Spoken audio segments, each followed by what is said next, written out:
morning, fourth grade. I hope you guys are enjoying lots of spring weather and getting outside and getting some fresh air. It's gorgeous out there most days.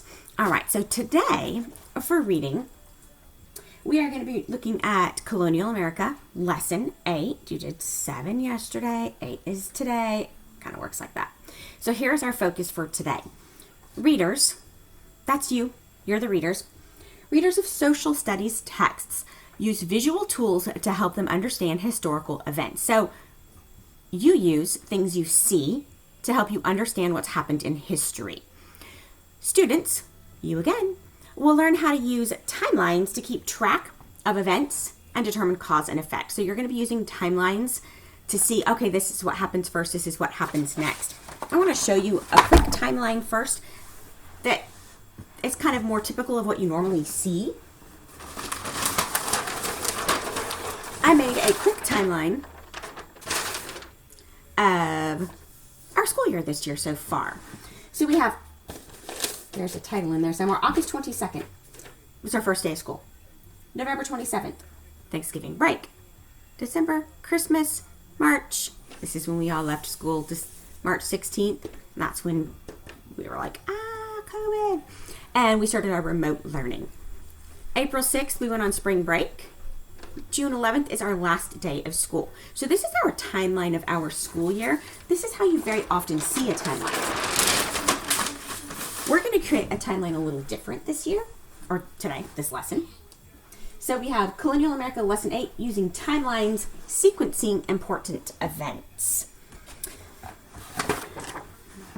So when we're looking at timelines, and we're looking at social studies and history and things we need to learn and remember and the way in which they happen. We call it sequential order, the way in which it happened.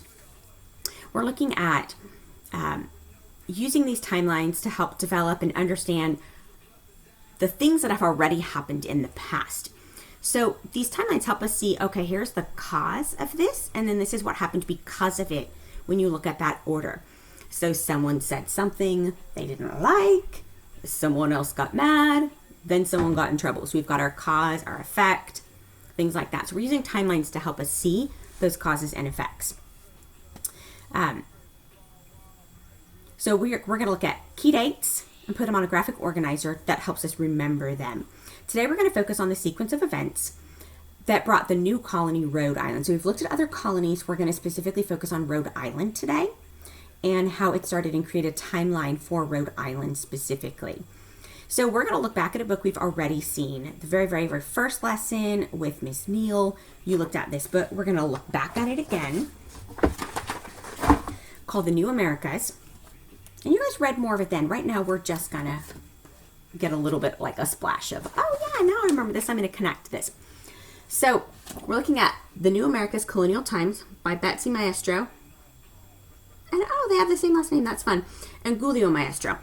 Maestro also means teacher in Spanish, which is kind of funny. So we're just going to read these 2 quick pages to refresh our memory about what we already know about Roger Williams, he was pretty important in starting, kind of super important, in starting that colony. I'm going to start over here. Although the Puritans had come to America to find religious freedom, they did not allow for it in their own colony. Ponder that for a minute. They came to America because they said, hey, we want to worship our own way. You can't tell us how to worship. They came to the United States and they said, ooh, we're going to start our own colony. Guess what? You have to worship the way we worship. That's not freedom. But they came here for freedom of religion. Kind of hypocritical. A little odd there. Their leaders were strict Puritans who believed that there was only one way to worship God. Their way. Those who thought that the church should be separate from the government, or people thought that they could pray as they wished. You can't pray the way you want to pray, according to them, were not allowed to speak out. In fact, they were not welcome in the colony at all. So if you said, you know what, I want to pray in my own house, not just at church, and they're like, nope, we say you can only pray at church, then you get kicked out of the colony. The colony was created for religious freedom. Doesn't really make sense at all. So here's actually a picture of a whole family that's kicked out of the colony. They're literally, them and their belongings, put on a boat because they didn't want to conform to the way these Puritans wanted religion to be. Many dissenters, people who left Massachusetts Massachusetts Bay to begin settlements elsewhere. Some, like Roger Williams, which is who we're going to focus on today, and Anne Hutchinson, were persecuted and punished for speaking out about religion and about religious freedom. In 1635, William, a minister in Salem, fled the colony on foot through a winter storm to avoid arrest. So he was going to be arrested for wanting to practice religion his way, and they were coming to arrest him for it. He was actually a minister, so he was basically like, he was a pastor, but he didn't conform to the way the Puritans wanted him to have church. So he had to leave. Chief Maciot, a friend from his days in Plymouth, sheltered him in an Indian village until spring. The next year, Roger Williams founded Providence, which became the capital of a new colony, Rhode Island. Religious freedom was offered to all who settled there. So he creates a colony himself where people can truly be religiously free. They can make their own choices about the things that they want to do. Now, we're focusing specifically on him because we're looking at the colony, and we are going to create a timeline for what he did and when he did it, or more like the creation of this colony. So now we're looking at a book that's going to give us some more information specifically about him and what he did. So primary source, history of the colony of Rhode Island. So this is literally, this whole book is about Rhode Island, the colony, and that's it. Only thing it's about, Rhode Island. So we call this a primary source because it's a very, very specific focus, and it has some actual pictures of documents, pictures of drawings of it. So we call it a primary source because it's a very, very basic source, and it's kind of like, think primary is the first source you should go to when you really want to learn about things like this. So chapter 1, we're focusing on dates here. On January day in 1636, an independent-minded minister named Roger Williams got some unsettling news. Massachusetts authorities were coming to arrest him. They wanted to send him back to England. So Williams fled into the wilderness with at least one of his followers. And he headed toward the Narragansett Bay. They trekked through the snow and ice, scavenging for nuts and berries to survive. And finally, they reached Williams' Native American friends in what is now, current day, Rhode Island. So we already knew that from the text we read earlier and from what was Neil read to us last week. 3 months earlier. So it gave us a date of 1936, but now it's kind of going back and saying, okay, a little bit before this, Massachusetts court had found Williams guilty of spreading dangerous opinions. He didn't have free speech. His opinions about religion were considered dangerous. And a judge thought that. So although the Puritans had come to Massachusetts to worship as they pleased and to have free religion, they set up a government of intolerant of religious diversity. So people got in trouble for having faith the way they wanted to have faith. From the moment he arrived in Massachusetts in 1631 with his wife Mary, William caused a stir. So we're going to look at, we know when he came, 1631. This is the year that Williams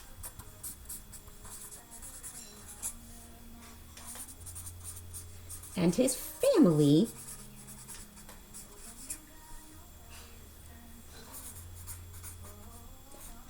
arrives in Massachusetts. I'm putting MA for short. So we have 1631. Williams and his family arrive in Massachusetts.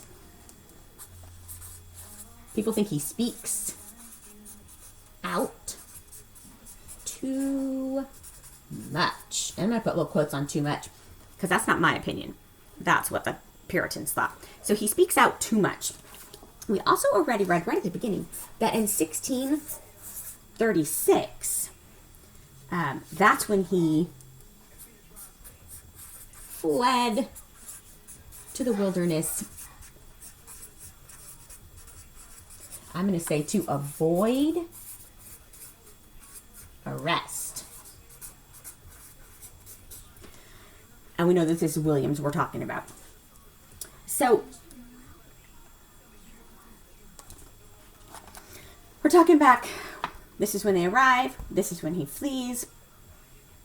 Finally, in Salem, Williams irritated authorities by arguing that it was wrong to punish people for religious crimes such as fishing on the Sabbath. So the Sabbath is considered the day of rest. We consider that Sunday now.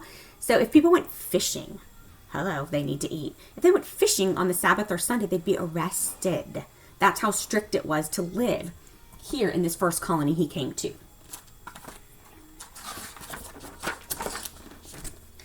So he gets in trouble.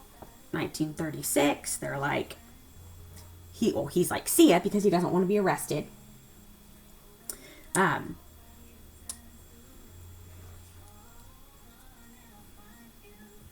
Then in the spring, I'm going to put here January. Because then in the spring, and that kind of changes things, multiple things happening in the same day, he settles in this place called Narragansett. No, I do not know how to pronounce that. That's my best. 1636 is when this happens. So we're keeping track of him by key events. That is one of the things you are actually going to do in your notebook today. So when we take this and we look at, okay, here's the event. This is what happens. This is our effect. The cause is he speaks out. So we're talking cause, effect. The cause is he ends up in Massachusetts, what he thinks is a free colony. He speaks up too much. He's a minister. He's a pastor. He says, you know what? I should be free to worship the way I want to. And because of that, they try to arrest him. So here's our cause. Our effect is being arrested. We have another cause and effect. We can look at this and say, okay, the cause is them trying to arrest him. Because they were trying to arrest him, the effect was he settles elsewhere. He eventually begins the colony in 1637. This is when they create the original deed. And this is basically when original deed means that they're selling the land. So we have how it is starting. This is the whole cause of the Rhode Island colony. I'm going to put here Rhode Island.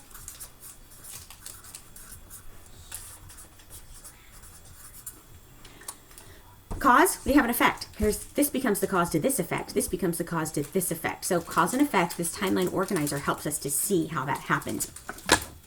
In your notebooks today, your job is going to be to look at this. So here it says that this is what your page is going to look like in yours. It's purple just like this.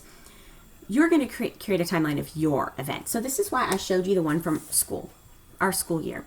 Your timeline is going to be about your life. So it could have the day you're born. It could have the day you became a big brother or a big sister. Maybe it's the day you moved.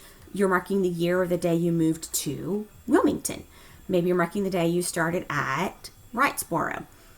Whatever is significant in your life, that's what you're going to mark. Maybe you mark your birthday on it. I don't know. It's your timeline. So it tells about your life, not my life or anyone else's. So you have some options here. You're going to set it up just how we set this one up. But then you're going to take that information and you're going to move it more to a timeline. So the timeline is what I showed you at the very beginning. So if I wanted to take this information and I wanted to set it up into a timeline, I would start my timeline at 1631. And then underneath it, I put, okay, Williams in Massachusetts. 1636, this is January, Williams is about to be arrested. Now we know he's going to flee before then, so he's not arrested. I can keep going this way. These are events on my timeline when I put it horizontally. So horizontally, vertically. You're going to start out this way. You're going to move it to this. So on your light green page in your notebook, there we go. These are dates and events, but they're coming from the first one you created on the purple page. That is your task in your Colonial notebook today. Please make sure you're saving it to your drive and then you're going back to your notebook each time. When it's finished, send it to me. I'll check it. I'll resend it back to you. Remember that. Because we are readers of social studies, we're using these visual aids to help us. Those visual tools are those timelines, and they're helping us keep track of important events and things that we have already learned about. Those cause and effects, why things happen, what happens because of it. So go ahead and go to your interactive notebook. Do a great job on it. Get it turned in to me or whichever teacher you have, and have a awesome day. Great job, guys. Thank you.